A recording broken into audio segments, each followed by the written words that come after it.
ng dilag, puso ko yung nabihag. Wala nang inakais ligaya. Magandang hapon. Ang nakaraan, nakapasok na si Magnus at mga tauhan nito sa loob ng building kung saan ginanap ang event ni Gigi. At pinagbabaril nila Magnus ang mga bodyguards at mga security guards. At hawak na nila ni Magnus ang pamilya ni Gigi at mga kaibigan nito. Samantalang si Gigi at Jared ay nagtatago pa rin. Pero hindi na nakapagpigil, gusto na niyang lumabas.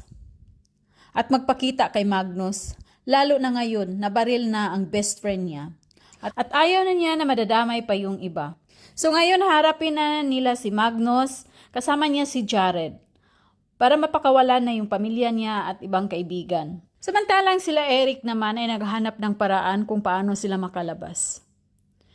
So pinagbabaril niya ang mga iba sa mga tauhan ni Magnus. At buti na lang nakarating na ang mga pulis at tinutulungan sila Eric para makalabas sa building at para na rin madala nila sa ospital ang best friend ni Gigi. Samantalang si Jared at Gigi at Magnus naghahabulan pa rin ito.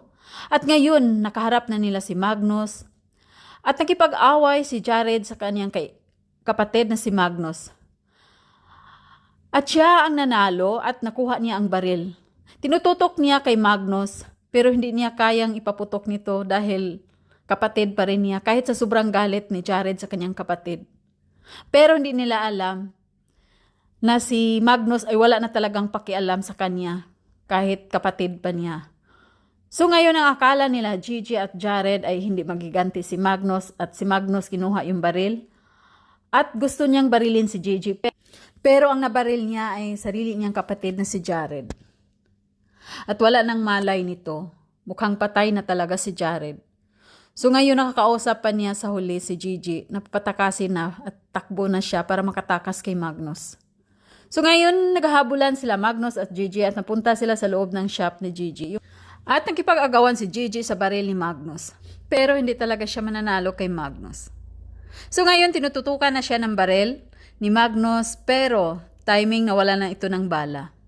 So ang ginawa ni Magnus kay Gigi, sinasakal niya ito hanggat mawala ng hininga. Nakikita mo na nagmamakawa si Gigi pero hindi na talaga makapagpigil si Magnus kasi gusto na niyang patayin si Gigi.